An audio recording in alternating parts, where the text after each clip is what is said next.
When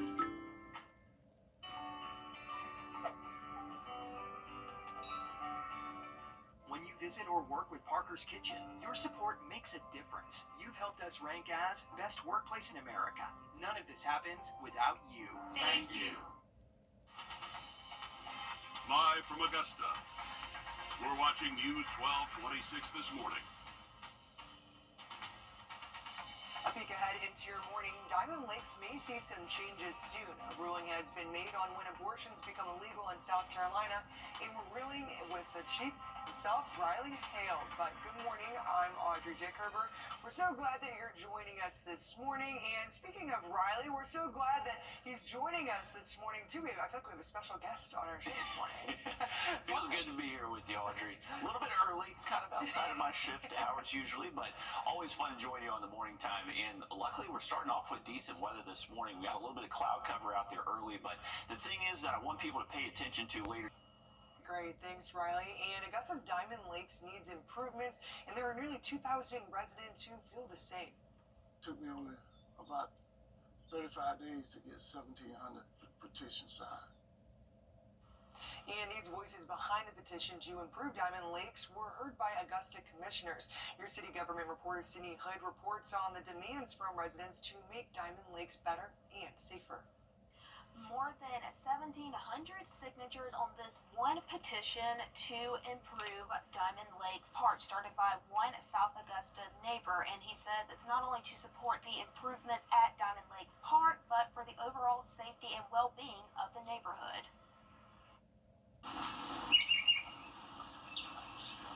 Most of us see a park. How beautiful it is out here.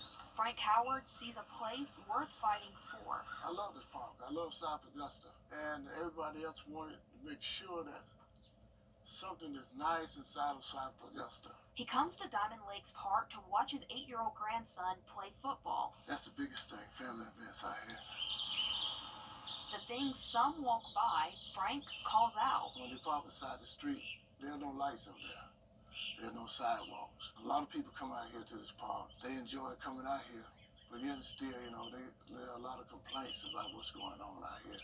To him, the problems are not hidden, but ignored. But if I went out and got signatures on what people think they should be done in the park, I thought that was the best way to go. The improvement of Diamond Lake Park. He took more than 1,700 signatures to those in charge with a project named in honor of his daughter, who died more than 30 years ago. I saw what she was doing, speaking out. She didn't look for nobody to recognize her or go for anybody. She did it on her own. So that's what I want to do. He saw what wasn't working and got to work. It's not about me. It's not about Frank Howard. But it's about the people of South Augusta. And some commissioners say there are other much-needed improvements for the park. Commissioner Brandon Garrett says he hopes by Howard getting their attention that this gets the ball rolling to move forward. So the city administrator and the Parks and Rec director are meeting, and they'll report back to commissioners in 2 weeks with their findings. And a new report from Golden Harvest Food Bank shows hunger is on the rise. In Richmond County, 1 in 5 people are food insecure, including 1 in 4 children. Hancock County is the highest, with 1 in 2 children facing hunger. 1 year ago, that number was 1 in 7 people and 1 in 4 children hungry in their service area. Now it's 1 in 6 people. The report shows this year is the highest national hunger levels in more than a decade due to rising food costs and Hurricane Helene. They have a backpack program for children during the school year and a program in the summer for children to get food. We're packing about 12,000 of these summer harvest program boxes. They include easy to open, easy to cook meals for students, easy to cook meals for their parents. And this, alongside them, we're also handing out fresh produce as well. They're also in need of volunteers. We have a link to Golden Harvest website on Wrdw.com. A new video taken this week by our Sky 12 drone showing how progress is coming along for the first hospital in Columbia County. Work officially began more than a year ago, and much of the work has shifted to inside the building with an opening date set for the fall of next year. Your Holly Turner met with the VP of Development on this project about the timeline. Well, things are moving fast, and it's hard to believe they broke ground just over a year ago. But as you can see, Windows are in, brick is going up, and now Columbia County's new and only hospital is entering its final phase before opening day. You're looking at new video Wellstar sent us of the hospital being built from the ground up. Once it's built, the hospital will have a trauma center, 100 beds, and offer services with a cath lab, radiology rooms, and an intensive care unit. Even with 70% of the work completed, they've still got a ways to go. Right now, there's a crew of 500 working from the inside out. Medical equipment has been ordered and is expected to arrive at the end of this calendar year. Job postings for physician and advanced practice are now live, and for local families, the hospital's location means faster help and ease of mind. The location of this new Columbia County Hospital will get trauma services closer to the interstate, closer to the lake traffic for potential boating accidents or things like that. And when we have traumatic situations, time is the most critical, and so being able to have something that is closer to those parts of the communities will really be a benefit. Anything can happen, whether it's like a fracture or playing in the water. So the thought that we have to either drive all the way downtown, which by the time we get down there, with traffic could be 30, 45 minutes or so, to know that something will be right around the corner, it just takes a lot of stress off the back of my mind.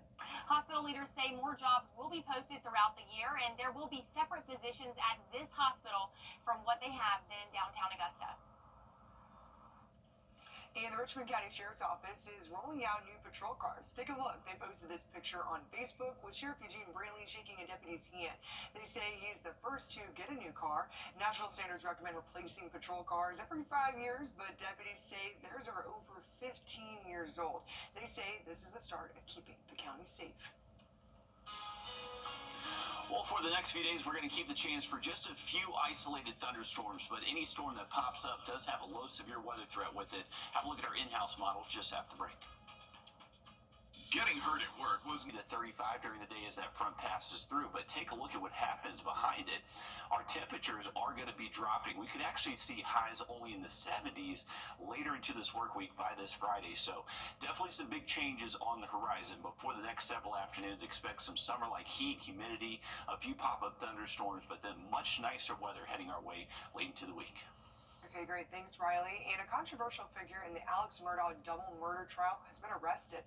SLED says Becky Hill, the former Colleton County Clerk of Court, faces 3 felony warrants. Hill faces 2 counts of misconduct in office and 1 count of obstruction of justice. She's also charged with perjury in Richland County. SLED previously investigated Hill in 2024, looking into whether she tampered with the jury in Murdaugh's trial. Hill has been released on a $30,000 bond and was granted a $50,000 bond on a perjury charge.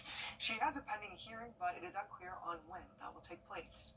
In South Carolina, lawmakers are demanding an investigation into a recent firing squad execution. This comes after Mikel Mahdi's legal team alleges his execution was done wrong. 2 state representatives sent a letter to Governor Henry McMaster and the director of the Department of Corrections. Mahdi's legal team claims the shooters missed his heart and didn't kill him immediately. They say this allowed him to suffer before taking his last breath. Meanwhile, the Department of Corrections disagree with those claims. Officers say the autopsy report shows 3 bullets hit Mahdi's heart. And U.S. Representative Nancy Mace is suing for defamation against one of the 4 men she publicly called a predator in a speech on the House floor. She claims Eric Bowman launched a campaign of malicious and false attacks on her ability to hold office and falsely claims she engaged in illegal activity while in office. Mace is asking for at least $7,500 in damages. This comes over a month after Bowman was arrested and charged with harassment and stalking. She also names her ex-fiance, who is under investigation by SLED, and another man who is suing Mace for defamation and libel. All the men deny these claims. And South Carolina's Supreme Court affirmed abortions are illegal in the state after about 6 weeks into pregnancy. That ruling came down after this week following a challenge brought by South Carolina's abortion providers. State House reporter Mary Green has been following this case and has the details. As opposed to earlier cases that challenged the legality of South Carolina's abortion restrictions, the case that the state Supreme Court ruled on Wednesday asked justices to decide something different. When exactly in a pregnancy does abortion become prohibited in the state? The law bans abortions if the unborn child's fetal heartbeat has been detected, defining fetal heartbeat as cardiac activity or the steady and repetitive rhythmic contraction of the fetal heart within the gestational sac. Nowhere in the law does that specify an exact time in a pregnancy in terms of weeks. But Planned Parenthood argued it should be enforced around 9 weeks, which it said is approximately the time an embryo develops into a fetus. But the state argued enforcement should begin around 6 weeks into a pregnancy, which was what had been in effect in South Carolina since the law's 2023 enactment. In a 5-0 decision Wednesday, the court sided with the state. I think South Carolina very strongly stands with life, and that's an expression of that, and we're glad to see that the Supreme Court read it the same way we did. Justice John Few wrote that they don't frame their holding in the shorthand terms of a number of weeks, but that, quote, the biologically identifiable moment in time we hold is the fetal heartbeat under the 2023 Act occurs in most instances at approximately 6 weeks of pregnancy. Planned Parenthood said in a statement in response to the ruling, in part, quote, justice did not prevail today, and the people of South Carolina are paying the price. And some Republicans at the state house have pushed for the state to enact an even more restrictive ban to outlaw nearly all abortions from conception. McMaster says he believes the existing 6-week ban is a very good law. And imagine going to urgent care only to find out you need to be in the ER or vice versa. The Medical University of South Carolina is aiming to expand services so this mix-up decreases for patients. The CEO says they want to establish a one-stop shop emergency department. It's a partnership with Initiative Health, who plans to open new facilities throughout the state for urgent and emergency needs.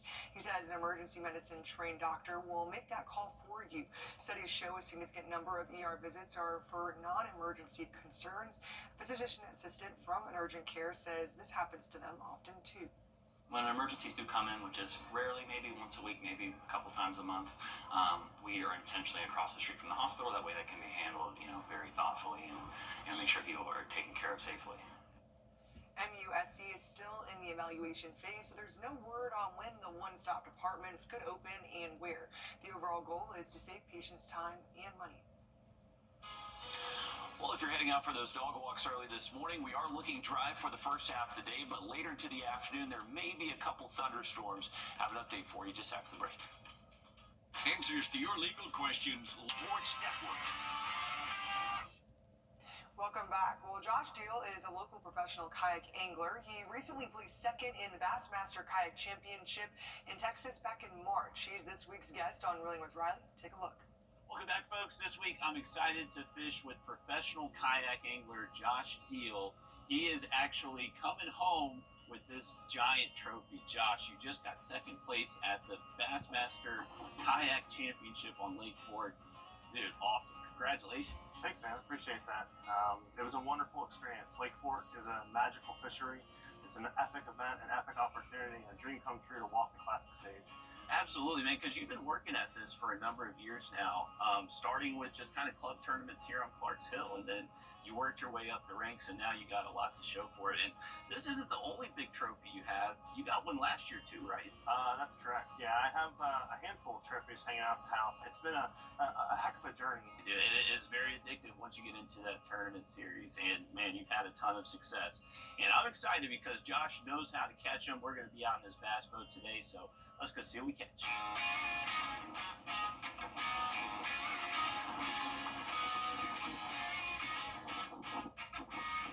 Yep. Nope.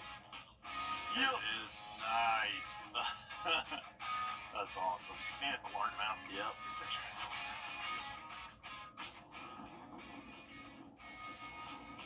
Look at that. Just like that. All right, I'm going top water. That's a spot. Pretty fish. Yeah. Here they come. Come on. Oh, yep. Got it. Nice. Good call, Josh. Nice little fat spot. Been eating a lot of herring, for sure. Come on, flat line. I don't think it's a bass, though. I think it's hybrid. No, it's bass. It's a good spot. Good spot. Net, flipping it. Yeah, that's a healthy spot. I don't know where they went. jacket. But luckily, we got a bag. Gonna have to let that one. Did you get that? Got one? Yep. These long fishing kelpie. Good one. You just can't beat that top water bite. Nope. There the guy. Spotty McSpot. Wants to be in on the action. There the guy. He's got some of those swords on him too. Yes. That is so much fun. Dude, what a pretty fish. So much fun. On top water too. That's awesome. Good fish. Thank you, Josh. Yes, sir. Well, Josh, it was a ton of fun out there today. We caught a lot of fish top water, which is my favorite way to catch bass. You put us on them. I mean, every spot we went to, we caught fish. Oh, man, I tried. Clarksville's fishing really, really well right now. A lot of opportunity to get up there and catch a good, healthy bag. The fish are doing well. They're chasing bait, feeding up for summertime. They'll be offshore before we know it. Yeah. Yeah, I mean, spots, largemouth, we even got a hybrid in there mixed in, so you can catch all types of fish out at Clarksville this time of year. Josh, if people want to follow you along your trail and follow you along on the kayak series, where can they go do that? You can follow me on social media at Real Deal Fishing, REAL Deal, DIEHL Fishing. I'm on Facebook, YouTube, and Instagram. Cool, man. Well, thank you so much for having us out. This has been a ton of fun. Tune in next week to see what we catch. Well, that was awesome. I feel like I kind of learned a thing or two from that and feel like I still could from him. I feel like I need to go out and fish now. I know. I was already talking to Josh about the next trip that we have for this summer to learn that offshore bite. He is very knowledgeable, super nice guy. He's a veteran as well, so we were really happy to hang out with him earlier this weekend. I mean, yes, as you saw, a professional fisherman. He definitely knows how to catch them. How cool. What a great experience. Yeah, it was a good time out there. And say, if you're heading out to the lake or maybe hitting the river today, maybe doing some fishing, this is a look at our fishing game forecast for your Sunday. We do have a peak going on right now, so anyone out there super early today, I would imagine the bite's pretty good. We'll see another peak later this afternoon into the early evening hours between around 6, 7 p.m., so that'll time out kind of that late evening bite. Should be good out there, but the thing is, there is going to be the potential maybe for a little bit of rain out there kind of late into the day. Just a 20 to 30% chance for a stray shower thunderstorm across the area today and tomorrow. Not much of a breeze out there. A steady wind 5 to 10 throughout out of the west today. Maybe we see a gust up to about 15, close to 20. So not completely calm, but not necessarily the windiest day we're going to see for the rest of that 7-day forecast. For today, we'll keep gusts generally below 20. Same thing heading into your Monday. We are tracking a little bit stronger front to arrive by Wednesday, though, and that's where we're talking gusts to return, most likely close to 30 miles an hour. Here's a current look at our radar network. So this is the complex we're just going to be keeping an eye on. Our upper level wind field basically drives it along I-20, then drops south of I-20 along 16 as we get past the lunch hour. So just a heads up, this could definitely impact some of our outdoor plans later today, but right now we are dry and should hang on to fairly dry weather, at least for the next several hours. Those high temperatures will be warm today, but not too far away from average. For this time of year, we're usually hitting highs around 87 degrees, so close to that number for today, but we are going to start getting a little bit hotter once we head into tomorrow afternoon. Take a look at Butterbean here. He had a spa day, so he's feeling good. He's ready for his dog walk out there. So early this morning, we have temperatures waking up in the low 70s for most spots. We'll hang on to partly to mostly cloudy skies a good portion of the morning, and then once again later into the afternoon, maybe we do see some of those storms. Hotter highs for your Monday and Tuesday and even Wednesday. We'll see those back into the 90s. Remember, that cold front does arrive Wednesday, and that potentially could bring another severe weather risk with it, so we'll have to keep a close eye on that. But then the cold front does push through, and take a look at the difference in our weather as we close out the work week. We'll go from highs in the 90s to potentially highs in the 70s by this upcoming Friday, so definitely some big temperature changes on the backside of that front, and looks like we'll get some cool mornings back as well.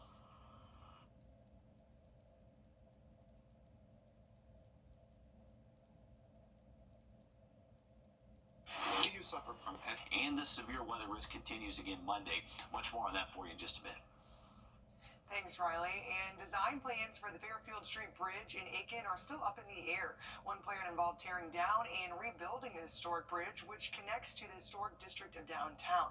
Your Kennedy Payne has been following this developing story, and she explains what's next after the city withdrew its application at the last review board. It's been a long process since the city took over the bridge from South Carolina Department of Transportation. That's what you see right here. And the main hurdle was finding funds to fix the bridge. But now having to go back to the drawing board for a new design means the process is going to take a little longer. After nearly a decade, a plan to possibly pull the barricades away was withdrawn. We replicated a design that was used for the York Street Bridge. That particular design needed some refinement based on feedback from the public and from the design review board. The city is heading back to the drawing board. Expectation is we'll come up with a bridge design keeping with the historic aspects of the community. Ashby Reynolds has lived next to the bridge since 2014 and says it's always been a special part of her neighborhood. We called it the old bumpy bridge. We could hear like the bump bump of the cars. A year and a half after we moved in, approximately, maybe almost 2 years, they closed it, but it was still wonderful because we could walk over it. As we had children and they grew, we really enjoyed it. It's not the only bridge closed down. One street over is Union Street Bridge, also littered with road closed signs and orange cones. Sort of disappointing in this beautiful neighborhood to walk up to detour signs and chain link fences, and the bridge has just really deteriorated. Like many in her neighborhood, she hopes the bridge's history doesn't go forgotten. We would love a pedestrian bridge, and I think pretty much everybody in our neighborhood would agree with that. We also would be okay with seeing a bridge that cars were allowed on as long as it looks exactly as is. And it's been more than 2 weeks since a shooting took the life of Columbia County Deputy Brennan Sykes and seriously injured Deputy Gavin White. The community continues to lend support. And on Wednesday, Ziggy's Coffee donated 100% of its proceeds to the families of both deputies. We saw plenty of cars making their way through the drive-thru, with every dollar going to families of 2 deputies who gave their life to save us all. Deputy Sykes was a neighbor of ours, and so, we would see his patrol car as we walked by with the kids and the dog, and see his family at the pool, and, he and Deputy White are just as much members of our community as the rest of us, and we just wanted a way to give back. And if you missed out, there are more ways to give back. The family of Deputy Sykes says donations in his honor can be made to the Tunnel to Towers Foundation. In giving children with special needs a place to dance, Steps of Grace is celebrating 14 years and growing from a single ballet class to multiple now. Kids can dance while the teachers also address important skills that children with special needs may have difficulty with. Here's Anna Halliburton sees how the group is finding solutions using dance as a form of therapy. It's a class that you're sure to leave with a smile. For Paige, she's been coming to Steps of Grace for 3 years. When we're done with class, she just comes out with the biggest smile on her face. And Paige she's nonverbal, so she has very, very limited communication with us.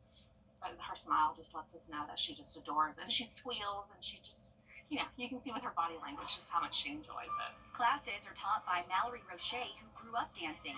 She's also an occupational therapist and says starting Steps of Grace allowed her to combine the 2 things she loves. It has been so sweet to watch the growth throughout the program. I have some children who have been with me all 14 years, and to go from seeing them as, toddlers and really young children up to teenagers has just been so special to see how they've grown throughout the years. She says there are so many therapeutic benefits to dance. It improves our balance, our coordination, our impulsivity, our ability to work with others and to follow instructions. But it's done within this context that's really fun, so children don't realize that they are, getting therapy, and it's not technically therapy, but it is a very therapeutic program for them. Paige's mom says she's gained more independence.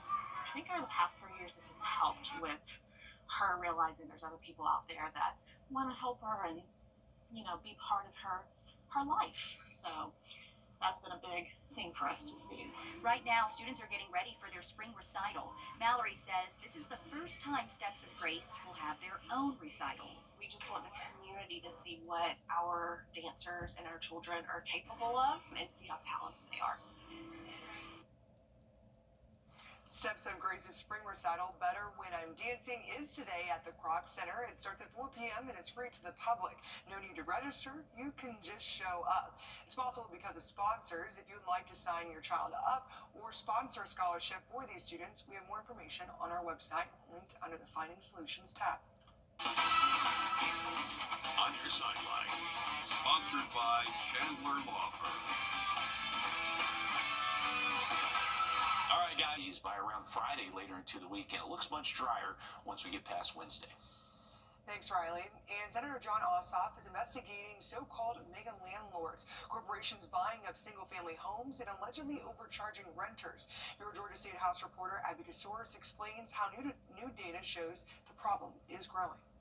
A report published by a professor at Georgia State University found more than 30% of single-family homes here in Metro Atlanta are purchased by out-of-state corporations. That's more than 10 times the national average, and now the trend is spreading to other parts of our state. This map shows how many single-family homes are owned by out-of-state corporations. Exponentially higher numbers around urban areas, especially Metro Atlanta, where corporations own more than half of single-family homes in some counties. Achieving the American dream, I think, it's becoming increasingly hard right now. Matthew Nursey with the Housing Justice League says it's hard to find anything affordable on the market because companies know Georgia's lacks tenant protections mean landlords can raise rent, charge fees, forcing renters to dip into savings. But the governor likes to tout Georgia as the #1 state to do business. And basically, that comes at the expense of working class people. Senator John Ossoff sent an inquiry to 4 out-of-state companies that each own thousands of homes in Georgia, asking about what he calls abusive practices. And rest assured that as this investigation continues, we will be taking a deep dive into those rental practices. After asking those companies about the senator's inquiry, we received an unprompted email from the National Rental Home Council, a lobbying group that represents the interest of owner-operators and residents. They provided this statement saying, "We need to stop pointing fingers and start expanding housing options. Companies invest significantly in these communities, renovating properties to high standards, employing local contractors, and maintaining quality housing options." A recent report from the National Low-Income Housing Coalition found the country is short more than 7 million rental homes. Ossoff responding, saying the housing crisis goes beyond the principle of basic supply and demand. We have a housing market with a few major actors who are bringing demand into the state and who have the cash to outbid ordinary Georgia homebuyers. Ossoff's inquiry included more than a dozen questions. They were asked to respond to his email by July 1st. In Atlanta, I'm Abby Casoris. And Senator Ossoff is pushing to end the cancellation of a VA program that helps veterans from foreclosure on their homes. Ossoff is urging the Trump administration to reverse. Senator Ossoff is pushing to end the cancellation of a VA program that helps veterans from foreclosure on their homes.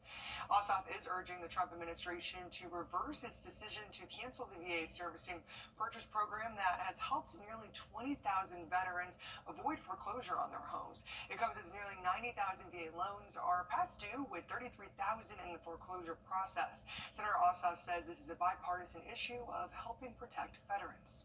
I've already sounded the alarm on the proposed mass firing of 80,000 VA workers at a time when wait times are so long, for example, at the VA Medical Center in Atlanta. And now I'm urging the administration to reverse this cancellation of these veterans' benefits that protect veterans from foreclosure. Now, this program was created as an emergency rescue program after thousands of veterans used COVID programs to defer mortgage payments. And new rules are coming to Georgia to make it easier for those with intellectual disabilities to avoid being... That's right, just $5.95. The choice is yours. Shop and save, now at Rooms to Go. Welcome back. Well, we have some good news out of the Aiken County Public School District. A 17-year-old student was recognized for getting a perfect score on the ACT.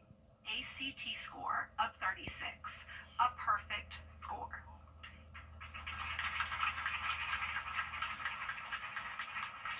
That is Midland Valley High School senior Jonathan Dixon, recognized for his perfect 36 score. He's among the top students in the nation with that score.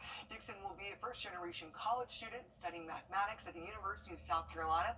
We heard more about Dixon's accomplishments at the meeting.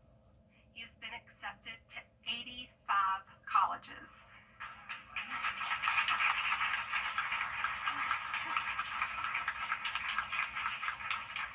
And has been offered more than $4.6 million in scholarships and financial aid. He's a 2025 early graduate, a Palmetto Fellows Scholarship recipient. He also scored a 1540 on the SAT. Wow, and he's also a self-taught musician and fluent in multiple languages. That is really impressive. That's awesome. That is super impressive, and he wasn't too far away from the perfect score on the SAT either, so congratulations, Jonathan, and best of luck heading out to the University of South Carolina studying mathematics. That's going to be a tough major, but I think he can handle it. Oh, for sure. Let's see what more he can accomplish. Exactly right. All right, live lookout.